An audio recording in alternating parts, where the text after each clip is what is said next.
My job is to help you. It's never to talk you into doing anything. What's going on, guys? Today, we're going to be going over 4 key phrases that you can be utilizing when having conversations with prospective clients that can help you to get clarity with regards to if this individual has a need that you can service, right? And the faster that you can get clear on that, the more people that you can help, and the more people that you can help, the better service they're going to get because you're a dedicated professional and you'll be, compensated for helping them.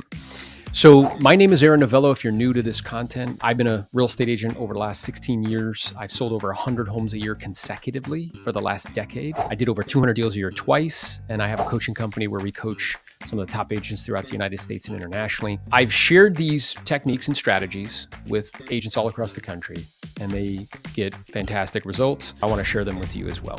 The first phrase that we're going to utilize is, my job is to help you. It's never to talk you into doing anything. So if somebody brings up like, hey, I'm thinking about maybe selling my property, that's awesome. My job's to help you. It's never to talk you into do anything. I guess I'm curious. And then we start asking some probing questions with regards to underneath what their goals and objectives are. It lets the individual know that you're unattached to the outcome. It's a completely different dynamic, and it dramatically increases the probability that they're going to open up and share what their goals and objectives are and what their real motivation is. And then you can determine if you can actually help or assist them in some way. The second key phrase is, if you don't mind me asking. So if you don't mind me asking, your home's lovely, it's in a great area. Was there any particular reason you were even considering selling it? I recognize that I'm asking, a question that's a little probing. I'm doing it in a respectful manner. So if you don't mind me asking, your home's lovely, it's in a great area. I don't need to tell you that. Was there any particular reason you were even considering selling?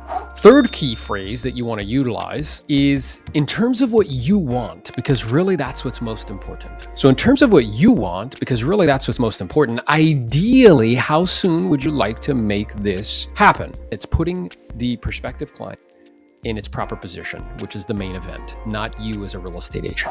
And then the fourth key kind of question. So if you had an offer that was very reasonable or acceptable in whatever time frame that you want to give them, 30, 60, 90 days, do you think you would still sell the property, or is your plan to hold on to the property forever? Now, by doing that, when I say, is it to hold on to it forever? It's like we're slamming the door shut on that opportunity. And they may say something like, well, no, we're not going to hold on to it forever. Okay, no problem.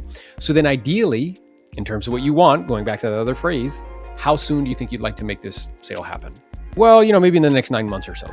Okay, and let's say that we knew that through no fault of your own or mine, if you made a decision to wait, that could end up affecting how much you can get. Would you still want to wait, or would you want to move your timeline up, right? I can continue to keep going down that track because of the answer to that question. It wasn't a definite no.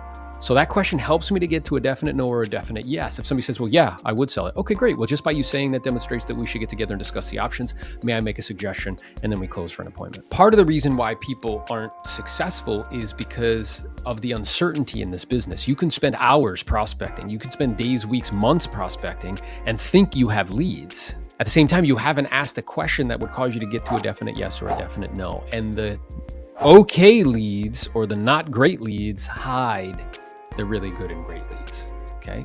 So my ability to be able to decipher if this is a suspect or a prospect is critically important. Let me ask it this way. If, right, and I'm aware that that is an if, you had an offer that was very reasonable, very acceptable in the next maybe 30, 45 days that would allow you to sell this home and make this relocation happen, do you think you would still sell the property, or is your plan to hold on to it forever?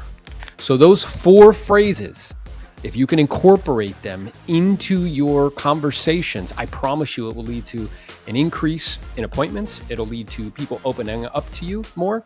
So that way you can find out their real motivation and determine if they have a need that you can actually help them with and service. Ultimately lead to, clients getting better service and you being happy because you're helping more people and being compensated appropriately for that help and that skill. I hope this was very helpful and very useful to you. If it is, be sure to share it with someone that you think, could get some benefit, and also be sure to stay tuned for the next video.